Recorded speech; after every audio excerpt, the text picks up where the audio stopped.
नमस्ते दोस्तों, प्राचीन गाथा रहस्य में आपका स्वागत है। मैं हूं आपका दोस्त और होस्ट ऋषि। क्या आपने कभी सोचा है कि जिस कुरुक्षेत्र की भूमि पर हजारों साल पहले तलवारें खनकी थीं, जहां करोड़ों योद्धाओं का रक्त बहा था, क्या उस युद्ध के कुछ साक्षी आज भी हमारे बीच मौजूद हैं?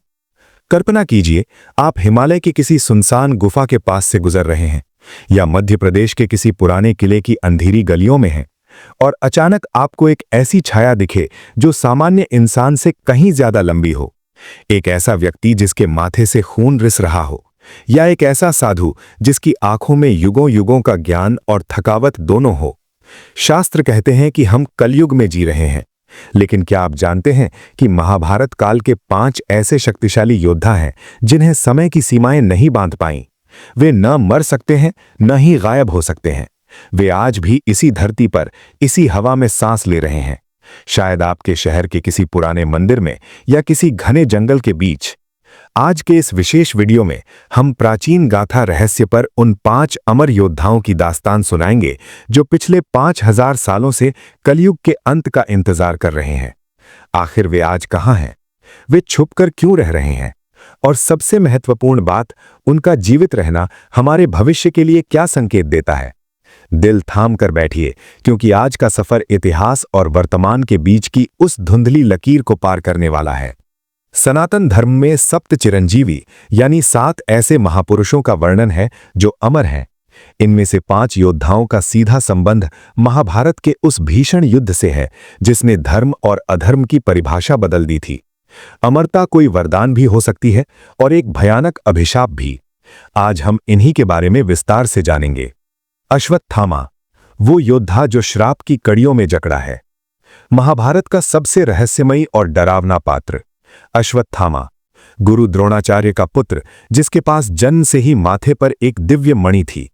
युद्ध के अंतिम चरण में अपने पिता की मृत्यु का प्रतिशोध लेने के लिए अश्वत्थामा ने जो किया, उसने उसे ब्रह्मांड का सबसे अकेला व्यक्ति बना दिया। उसने सोते हुए पांडव पुत्रों की हत्या की और फिर उत्तरा के गर्भ में पल रहे बालक परीक्षित पर ब्रह्मास्त्र चला दिया। भगवान कृष्ण इस क्रूरता से अत्यंत क्रोधित हुए। उन्होंने अश्वत्थामा के माथे की मणि निकाल ली और उसे श्राप दिया, तुम अनंत काल तक इस पृथ्वी पर भटकोगे। न तुम्हें मृत्यु आएगी, न ही समाज में कोई स्थान मिलेगा। तुम्हारे घाव कभी नहीं भरेंगे और तुम अकेलेपन की आग में जलोगे। आज कहां है अश्वत्थामा?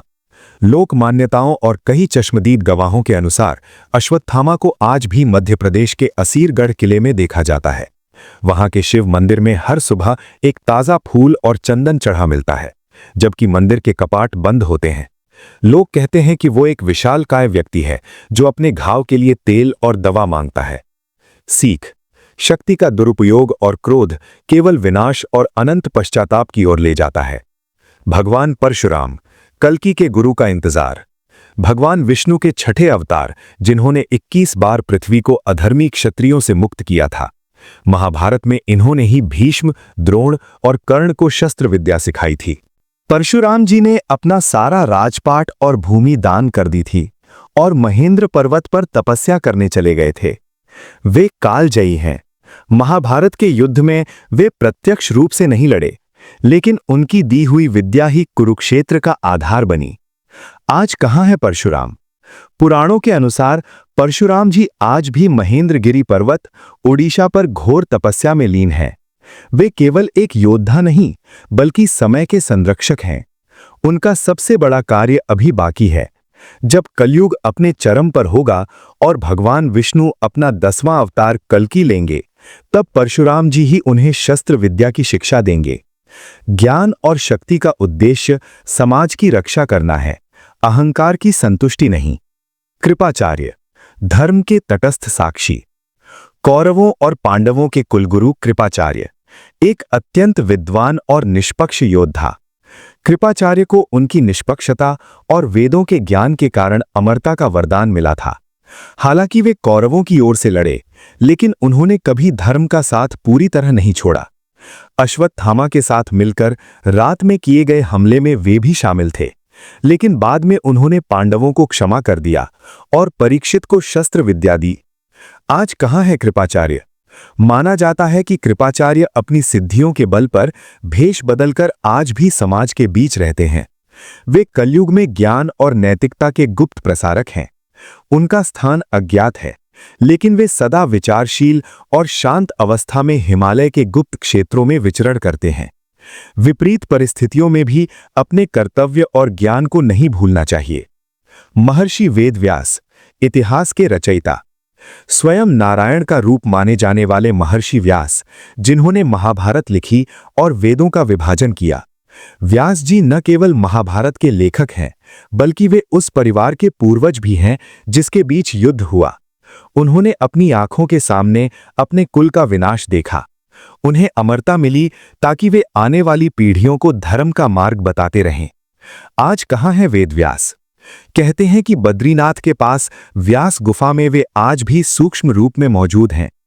हिंदू मान्यता है कि जब भी कहीं भागवत कथा या महाभारत का सच्चा पाठ होता है, व्यास जी वहां अदृश्य रूप में उपस्थित रहते हैं।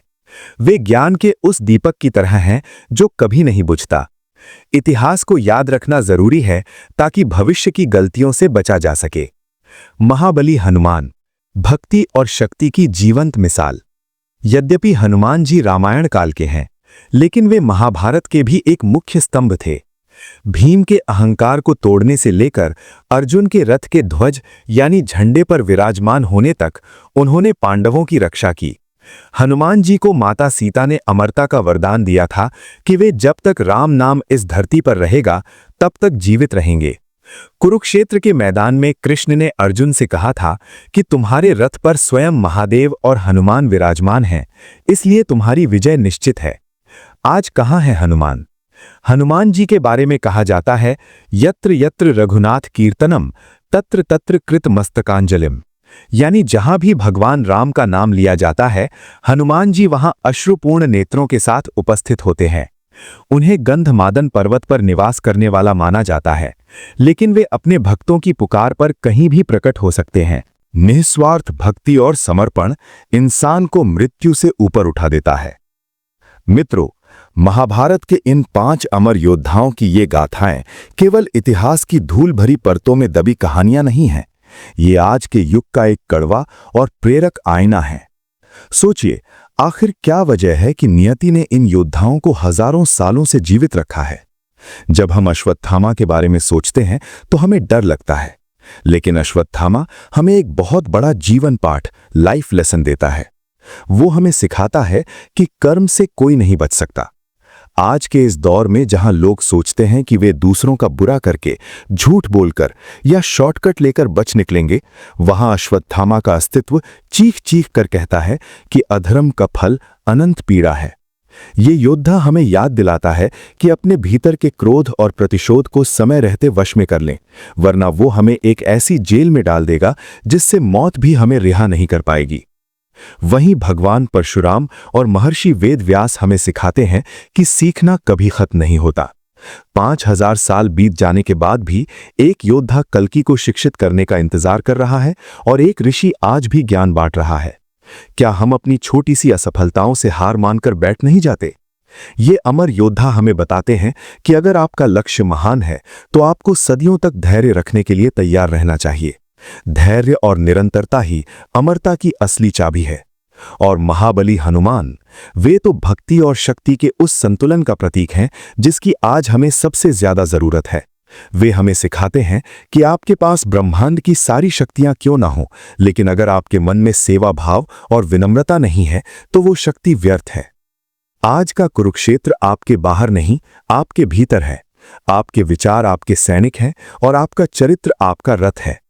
कलयुग की इस भागदौड़ में हम अक्सर खुद को अकेला पाते हैं, लेकिन याद रखिए, जब तक आपके भीतर धर्म जीवित है, आप अकेले नहीं हैं। ये 5 योद्धा आज भी हमारे बीच मौजूद रहकर हमें ये संकेत दे रहे हैं कि सत्य को दबाया जा सकता है, लेकिन उसे मिटाया नहीं जा सकता। समय का पहिया घूम रहा है और कलयुग का अंत भी निश्चित है। प्रश्न ये नहीं है कि ये योद्धा कहाँ छिपे हैं। प्रश्न तो ये है कि जब समय न्याय करेगा तब आप किस पक्ष में खड़े होंगे? क्या आप अर्जुन की तरह धर्म के साथ होंगे या अपनी गलतियों के बोझ तले अश्वत्थामा की तरह भटकते रहेंगे? अपने भीतर के योद्धा को जगाइए, सत्य के लिए लड़िए, ज्ञान के लिए प्यासे रहिए और भक्ति में अटूट विश्वास रखिए, क्योंकि जो सत्य है वही शाश्वत है, वही अमर है। आशा है कि आपको प्राचीन गाथा रहस्य की ये प्रस्तुति पसंद आई होगी। इन 5 योद्धाओं में से आपकी सबसे पसंदीदा कहानी किसकी है? क्या आपको भी लगता है कि अश्वत्थामा आज भी जंगलों में भटक रहा है? हमें कमेंट में जरूर बताएं।